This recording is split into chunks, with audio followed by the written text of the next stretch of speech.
In the next 10 minutes, I'm going to show you how to make an interactive product demo from start to finish. And I'm going to show you how to do it applying benchmarks from a study that we did of over 200,000 demos to figure out what the best demos do differently. So stick around because you're going to want to see this. An interactive product demo is a clickable, self-guided walkthrough of your real product. Instead of watching a video or waiting for a sales call, your buyer can explore it themselves at their own pace and in their browser. So we're going to build a demo just like that you can embed on your website or email to your prospects or put in your help center. Let's build it and get into it. Now, the biggest mistake people make when recording an interactive product demo is that they just get the Chrome extension that does that and they just start clicking through their product. But before you start clicking through your product, there are a few questions that you should probably ask yourself. Namely, who is this demo for? A demo that is for a potential buyer is going to look very different from a demo that's for your existing users. Now, the second question you should ask yourself is, what is the goal of this demo? Are you trying to get people to book a demo to talk to your sales team? Or are you trying to get them to sign up for your free trial? Or are you trying to teach them about a particular feature within your platform so that they start using it and their retention goes up? Now, the third and most important question you should ask after getting those sorted out is, what are the 3 to 5 aha moments that you want to show the people that are going to watch this demo? Because those aha moments are what's going to prove the value of whatever you're showing them. So after you answer those 3 questions, then decide what you can skip. You don't have to show the login page in your demo or every single menu click. You just need to show them the minimum viable steps that get them to those aha moments that you've already sorted out. Now, answering those 3 questions is what separates a product demo that just shows what your product does, the one that shows what it can actually accomplish for the person watching the demo. So there's one benchmark I want to show you from the 200,000 demos that our team analyzed to figure out what the best ones do differently. Now, the best demos, the ones that get completed, not the ones that are dropped off halfway through, are the ones that have 6 to 10 steps. Okay, so with that out of the way, let's get into recording our demo. So now we capture, and here I'm going to use the Supademo Chrome extension. It's a free no-code tool that you can add to your Chrome and start recording your product. Then we're going to hit record, and we're just going to start using our product. So every click we make here in this demo is actually captured as editable HTML. You can take a screenshot demo with Supademo, but I recommend using the HTML version because it makes it way higher fidelity, and then you actually have the ability to edit anything on page afterwards. So if we have some sensitive information, we can blur that out, or if we want to change it, like adding a bunch of data to a table so that it looks real, we can do that. So the tip is capture it as HTML rather than screenshots if you want a really polished demo. The other tip I want to point out is you should definitely capture more than what you think you need. You have the ability to pause the demo while you're recording it, and you can do that if you need to fix something. But really what I would do is click through your demo, getting all of the different pages that you can for whatever you want to show, and you'll figure out how to edit it down later. And I'm going to show you a prompt that you can use when you connect it to Claude or ChatGPT or another AI tool that will clean it up for you. So you don't have to worry about it, just capture everything right now. So now you've clicked through your demo and you've got it all recorded. What it will give you is AI written annotations of whatever you click, and that'll get you to maybe 70–80% of the finished product. But the last 20%, that's the polish that's going to make it genuinely good. And you're not just going to open the editor and go through each step by step and edit the text so that it's perfect, although you can do that at the very last step, like the last 1%. But what we're going to do instead is we're going to tell Claude exactly what we want using a prompt that I'll give you, and it's going to make all of the edits for you.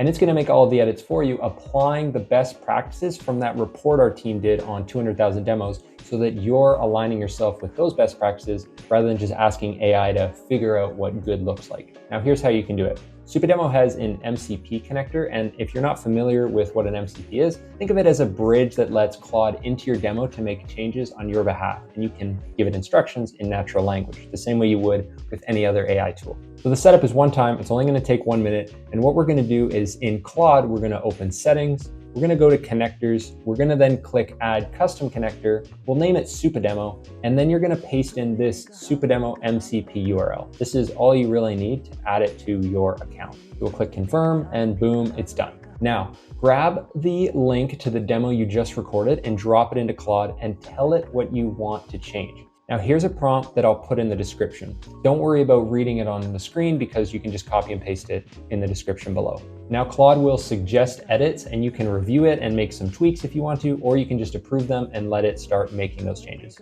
Now, once the changes are done, you can refresh the editor that you were just in with your old demo and you'll watch the changes that it made come to life. Now, one finding that's worth acting upon before you finish your demo is considering adding an AI voiceover. Now, in that report of the 200,000 demos that I've been talking about, we found that just over half of them, about 54%, use AI voiceovers to bridge between the steps. It doesn't just read the annotations of the hotspots, it gives a little bit more contextual understanding so that as they glance at the annotation and maybe don't read the whole thing, the AI voiceover gives them the rest of that information. So you're basically giving people the audio and the visual cues to move them through the demo. I would recommend asking Claude to add a voiceover because it's going to make your demo that much more polished and smooth to experience. So you can fold all of this into one prompt where it does the trimming, the hotspot rewrites, the branding, even a 2-minute tour label to set expectations for how long that demo is going to be.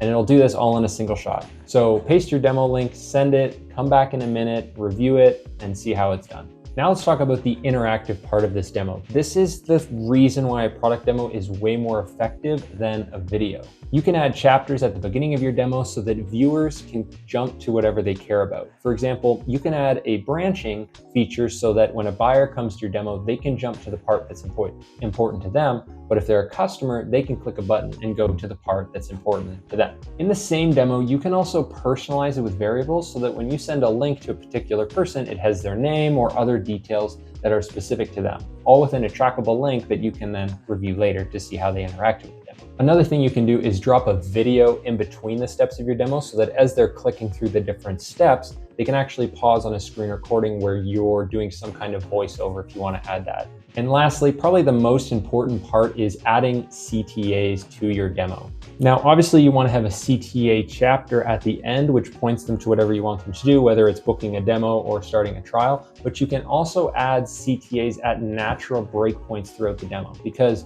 as you know, most people aren't always going to complete the demo that you make for them, and that's true for anything. But what you can do to capture them still if they don't complete it is to put natural CTAs in the middle that says, if you're interested in getting started on XYZ right away, you can click here. And then it progresses through the demo and you give them the option to do that, or they can jump from there. So I would recommend to do that because in the 200,000 demos we looked at, a lot of them did have these in the middle type of natural CTAs. Now, the last thing we need to talk about is where this demo is going to live. Now, the top performers push the demos across several key areas, not just one. One of the main use cases is embedding this demo on your homepage to show a high overview of what your product does. This is way better than just giving them a bunch of screenshots to look at or GIFs or making them read a lot of marketing lingo headlines that your marketing team put together. The other thing you can do is put these within sales emails as links so that they can click out to see the demo rather than just reading a generic text email.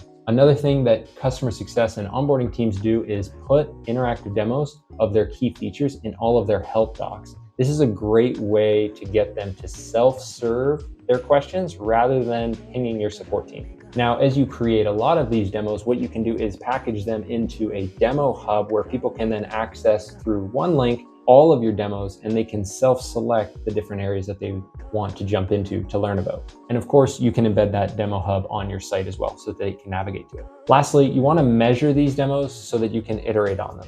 Watch the completion rates and aim for about 80% plus because that's the indicator that you're in the top echelon of demos. You can also see where people drop off in these demos from the engagement analytics, which hotspots get clicked, and whether they actually make it to your CTA and what comes after that. What I would recommend is take a look or make a reminder to check each month to see how these demos are performing so that you know where these are dropping off and you need to improve. Basically, a demo is not a ship it and forget about it. It's a ship it and iterate on it over time. So here's the finished interactive product demo. It's planned out, we captured it, we let Claude do the editing for us, and then we shared it across our website, sales emails, help docs, and so forth. You can build a demo like this for free at supademo.com. It's a no-code tool and there's no credit card required for you to get started, so there's really no barrier to entry here. Now, if this video helped, Hit subscribe so you can catch more videos that we're going to make.